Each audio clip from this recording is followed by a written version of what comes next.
Itong sila Sara Duterte, sigaw ng sigaw ito ng bangag, bangag, bangag dito kay PBBM. Pero itong isang video niya na naipost sa Dahig, para siyang bangag.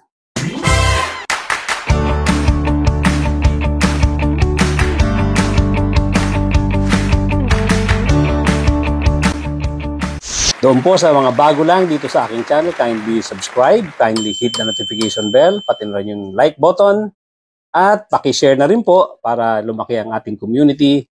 At tuloy-tuloy na po tayo sa ating topic for today. Pag-usapan natin yung pagkaka-deny ng interim release na request ng kampo nitong si former President Digong Duterte sa pagkaka-detain niya diyan sa Dahig. Sino ba talaga ang dapat sisihin dito sa pagkaka-deny ng kanyang hinahangad or re-request na interim release? Hindi talaga ito kasalanan ng kanyang abogado na si Attorney Kaufman. Ginagawa ni Kaufman yung trabaho niya kung ano yung dapat gawin by the book. Yung proseso, sinusunod niya. Yung mga steps na dapat gawin para makuha yung kanyang hinahangad na pangsamantalang paglaya, ginagawa naman na abogado. At talagang dapat gawin talaga yan ni Kaufman dahil napakalaki ng kanyang monthly fees na tatanggap dyan. Na ang estimate nga ay, of course, hindi naman official to, pero maraming nagbibigay ng figure na ganito, 150 million daw kada buwan. At so hindi natin ma-deny na talagang mayayaman itong mga pamilya ng Duterte. Mayayaman silang lahat. Otherwise, saan sila kukuha ng pambayad sa abogado? At dito rin sa Pilipinas, of course, nung kumuha ng abogado itong si Sara Duterte para dun sa kanyang impeachment case, expensive din yung kanyang kinuha abogado. So yung drama ni Duterte, ni Digong Duterte nung una, nung pagharap-harap niya sa Senado na hirap siya kahit yung pamasahe dahil nabubuhay lang daw siya sa pension. So yung mga drama, alam naman natin yung mga dramang gano'n, no? Pero siyempre, marami na tayong istoryang narinig, especially nung siya ang nakaupong presidente na limpak-limpak daw ang mga nakulimbat ng pamilya nito. At yung mga naging kitaan diyan sa Malacanang, yung kitaan diyan sa Malacanang na sinasabi noong mga ginawang mga alipores niya na nakapaikot sa kanya ng mga karamihan Chinese, na gumawa daw talaga ng pera yan doon sa pangyayaring yung nagkaroon ng pandemic. So malaki daw ang kinita dyan. So hindi naman yun talaga ang topic natin. Ang topic natin dito, ano ba talaga ang naging problema? Kung i-analyze natin, ano yung mga naging contributing factors para ma-decline ang application nitong si Digong Duterte dyan sa ICC na mabigyan ng pansamantalang paglaya. Kung tutuusin, marami naman nagsasabi na may experience dyan sa mga kaso na ganyan, international law, at saka dyan sa ICC, hindi naman daw ganito talagang kalalaking kaso ang nabibigyan ng mga interim release. Ibig sabihin, ito ay maraming kaso ng murder. Ito yung tinatawag na crime against humanity. Pagka crime against humanity, ibig sabihin yan talaga, maraming tao ang biktima rito. At of course, ang involved nga rito ay yung presidente mismo ng Pilipinas nung nakaraang rehimen. So, kung talagang iisipin natin, halimbawa na makonsider ng korte ng ICC na siya ay 80 years old at siya ay mahina at supposed to be hindi na flight risk, baka nga pagbigyan ng korte. Especially kung yung kanyang pagdadalhan sa kanya ay doon lang naman sa malapit sa Dahig or malapit lang diyan sa bansang The Netherlands. Baka sakali. Pero may mga factors, may mga pangyayari na imposible talagang mapagbigyan ng korte itong nare-request ni Kaufman para sa kanyang kliyenteng si Digong Duterte. At ito, kung ako ang magsasalita, kung ako ang magsasabi ng aking opinion tungkol dito, ang malaking contributing factor dito ng hindi pagkaka-grant ng kanyang interim release ay kasalanan na rin ni Rodrigo Duterte. Yan po ang aking opinion, ipapaliwanag ko sa inyo yan. Kung bakit itong si Digong Duterte, siya na mismo ang nagpako ng kanyang sariling pintuan diyan sa kulungan niya para hindi siya mabigyan ng interim release. Bakit? Itong si Duterte, mula pa nung mayor siya diyan sa Davao City, nagpakita na siya ng pagiging diktador, pagiging astig, matigas. Ang batas niya ang nasusunod diyan. Nadisiplina niya daw ang mga tao diyan, ang mga pulis, lahat. At alam naman natin na diyan nga nanggaling yung kanyang crime against humanity.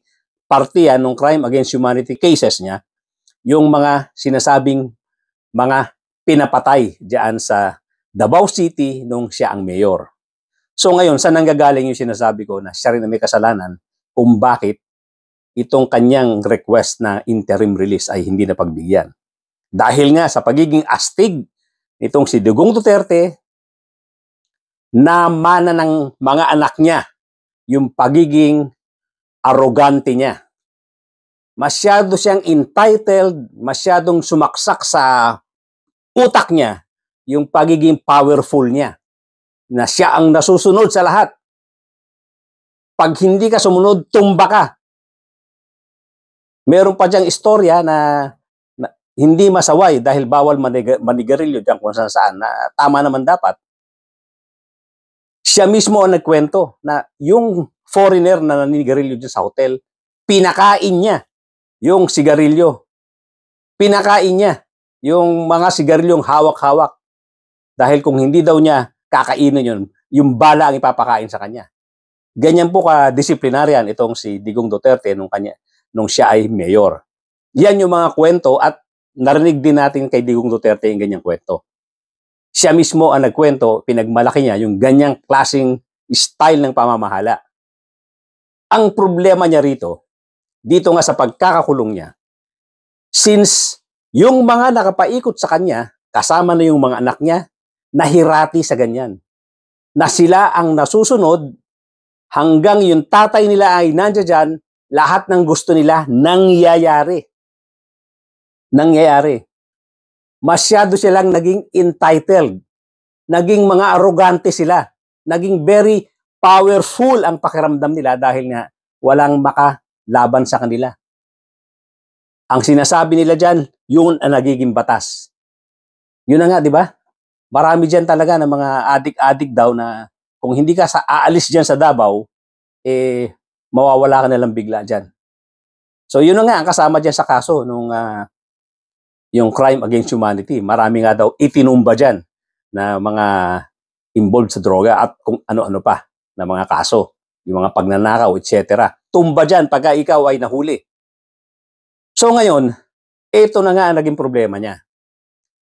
Bukod sa mga anak niya na masyadong mga arrogante, mga entitled, mga narcissist na puro ang pakiramdam nila, sila lagi ang tama, sila yung magagaling, sila ang very powerful, walang makakalaban sa kanila. Yun ang mga pakiramdam nila. Mga anak niya ganun. Nakita niyo naman yung ginawa ni Pulong. Bago may mag-eleksyon, lumabas yung video na may sinasaktan siya. Wala na rin nangyari doon. Ganyan sila kaastig. Diyan sa Davao City. Powerful sila. Walang makalaban sa kanila.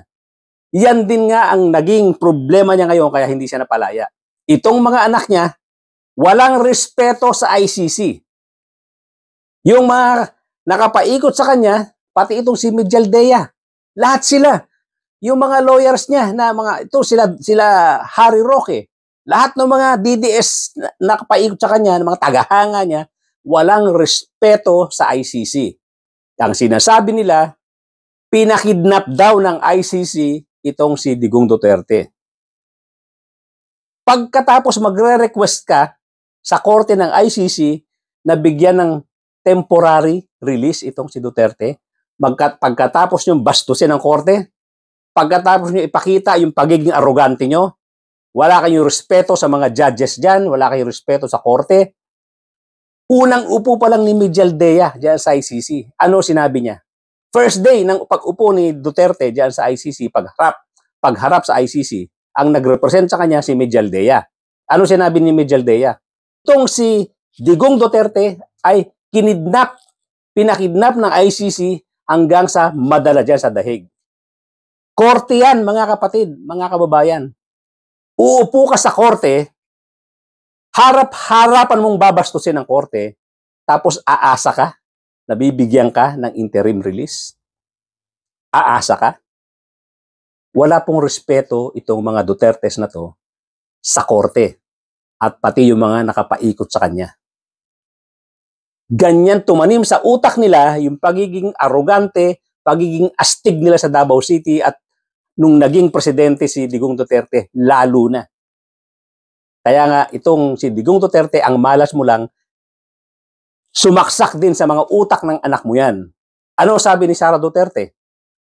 Noong kasalukuyang ini-evaluate yung application niya sa kanyang ina-apply na interim release. Ano sabi niya?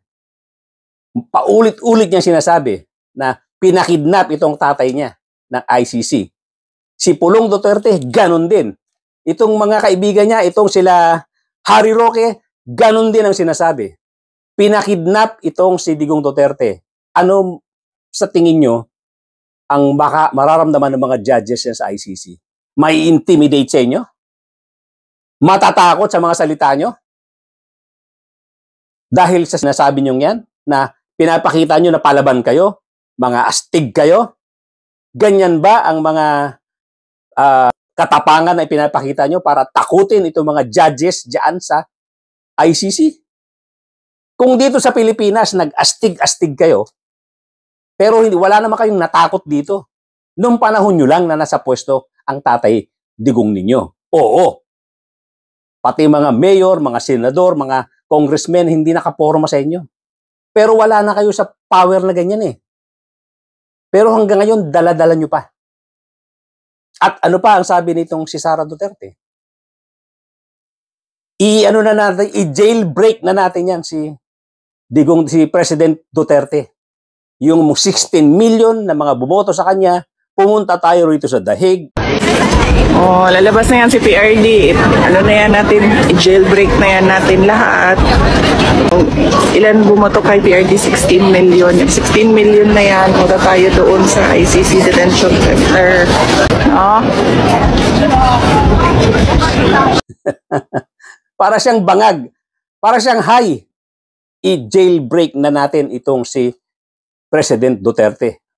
Ganyan po ka-arrogante itong mga Dutertes na to. Ganyan sila ka-entitled.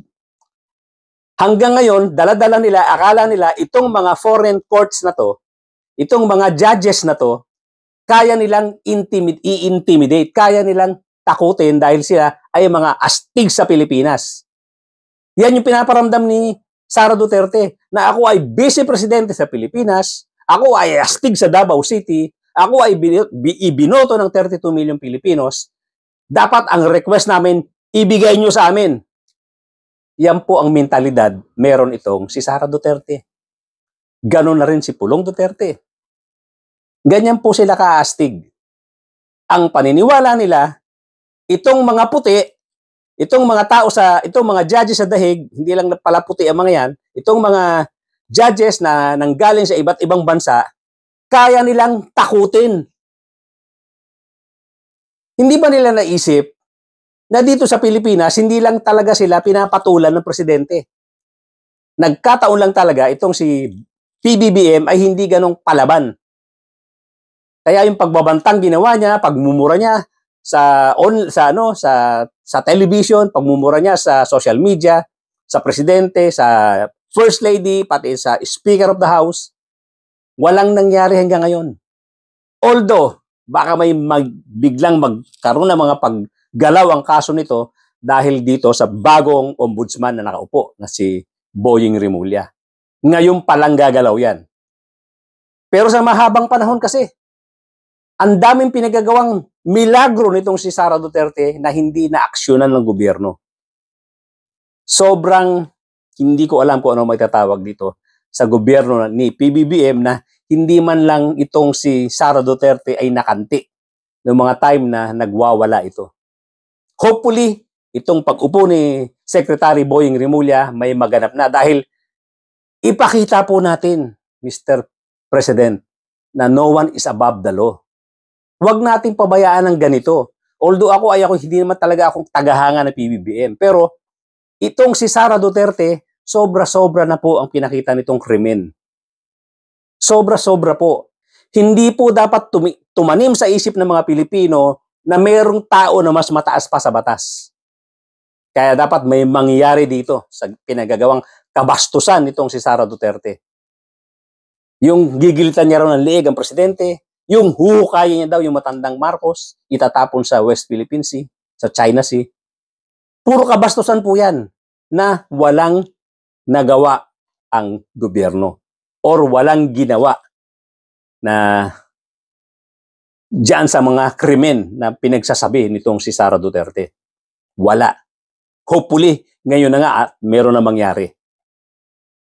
Dahil ang explanation naman talaga ron, nung nakaupo dyan sa ombudsman itong si Martires, wala talagang nangyari. At nung nag-file ng impeachment, kontrolado nila ang Senado at wala rin nangyari. Hopefully, itong susunod na pagpa-file ay may mangyari na. At ano pa po? Kaya sinasabi natin, kasalanan din ito ni Digong Duterte na hindi siya nag-grant ng kanyang temporary release. Yun na nga po, yung pagiging entitled, yung feeling na ng mga anak niya na yung feeling na impunity, na wala talaga makaka-touch, wala makakahawak, wala makakakanti sa kanila. Kahit anong gawin nila, kahit anong pagsasabihin nila, magbanta sila, pagmumurahin nila lahat ng tao rito sa Pilipinas, pati ang presidente, walang nagawa. So ngayon, may feeling silang ganyan. Na sila ang pinaka-powerful, kahit na hindi sila presidente, kahit na hindi sila ang nakaupo sa presidency, very powerful sila, wala nakakagalaw sa kanila. Yan po ang naglaglag kay Digong Duterte, kaya na-decline din ang kanyang request na magkaroon ng temporary release. Yung pagiging arrogante, pagiging bastos ng mga anak niya, walang respeto sa korte, at yung feeling talagang impunity at pagiging sumaksak sa utak nila na sila ang pinaka matataas, mas mataas pa sila sa batas. May pagka-narcissist na feeling nila lahat nung lumalabas sa bibig nila ay tama. Lahat nung kinikilos nila ay tama. Magaling sila sa propaganda. Itong mga pinagsasasabi nila, ang naniniwala dito siyempre, yung mga followers din nila, yung mga DDS. Yun ang binubusog nila sa ganyang klaseng impormasyon. Dahil yung mga hindi naman talaga DDS, wala namang believe sa kanila eh. Hindi naniniwala sa pinagsasasabi nila. Pag sila ay bumubuka ang bibig, pag bumubuka ang bibig nila at magsasalita sila ng kung anong kayabangan, ina-address talaga nila rito yung mga DDS na tagahanga nila. Na pinapalakpakan sila. Gino-glorify sila, nilalagay sila sa pedestal. Kaya yan po ang nagdiin sa'yo, Digong Duterte. Kaya hindi ka makalaya sa sobrang yabang ng mga tauhan mo, pati mga anak mo. Walang respeto sa lahat. Nakita nyo naman dito sa Pilipinas. Hindi niya nirespeto ang Senado, hindi niya nirespeto ang Kongreso, hindi nirespeto ni Sara Duterte ang lahat ng mga agencies na iniimbestigahan siya. Sila ang matigas, sila ang pinakamataas, sila ang pinakamatatalino, sila ang pinakamagagaling, sila ang pinakamatatapang. Yun ang mga feeling nila na walang makakagalaw sa kanila. Kaya, yan talaga ang resulta niyan, Digong Duterte. Hindi ka makakalabas dyan dahil yung mga anak mo, yung mga kasamahan mo sa kampo mo, ang yayabang. Ang yayabang. Mga walang respeto. Imposible nga irespeto nila ang ICC dahil dito nga Senado, Presidente, kalimutan ko pa, Presidente, Senado, Lower House, yung Kongreso, hindi nire-respeto yung ICC pa kaya. Wala talagang respeto ang mga anak mo sa International Criminal Court. Kasi nga dito sa Pilipinas, walang nire-respeto eh. Walang nire-respeto ang mga anak mo dito sa Pilipinas, pati Presidente ng Pilipinas, pati yung Senado, pati yung Kongreso, lahat binabastos ng mga anak mo. At dala-dala nila yan hanggang sa ICC, hanggang sa the Netherlands. Kaya yan ang naging problema mo. So ngayon, ito si Pulong Duterte. Pati CIA, pinagbibintangan pa na may kinalaman daw dito sa pagkakadecline ng request for temporary liberty. Anong pakinabang ng CIA dito, Pulong Duterte? Anong pakinabang ng CIA sa tatay mo? Ang Amerika nga hindi kumikibo rito eh. Ni China nga hindi kumikibo sa kaso ng tatay mo. Walang bansa na nag-express ng sympathy. Walang bansa na nag-express ng awa. Walang bansa na nag-offer ng kanilang lugar, ng kanilang bansa para kupkupin ang tatay mo. Bakit makikialam ang CIA dito? Masyado kayong pa-big time. Yan pa rin yung reflection ng pagiging arrogante, pagiging entitled ninyo. Ang feeling ninyo, sobrang taas ng kinapoposisyonan ninyo na pati Amerika, pati CIA nakabantay sa inyo. Wala, hindi kayo pinapansin. Pulong Duterte, Sara Duterte, ang China nga mismo, hindi na kayo pinansin. US pa kaya? CIA pa kaya? Anong pakialam? Anong mangyayari? Ano ang need ng CIA para makialam dito? Na sila nga walang imik. Hindi nagpakita ng simpatya ang US sa inyo. Walang bansa na nagsabi na may nagpapakita ng sympathy sa tatay niyo. Kaya hindi ko maintindihan mga pinagsasabi nyo. Hindi ba mga kapatid, mga kababayan? Yun lang po muna ang ating vlog for today. At meron pa tayong kasunod na vlog later on. Thank you so much for joining me today. Para doon po sa mga bago lang, kindly subscribe sa ating channel para lumaki-laki yung ating subscriptions. Kindly hit the notification bell, pati yung like button na rin po. Pati comments, mag-comments po tayo. At kumari, paki-share po natin para lumaki-laki ang ating munting channel. Thank you so much, ladies and gentlemen. At ladies and gentlemen, magkita-kita po tayong muli.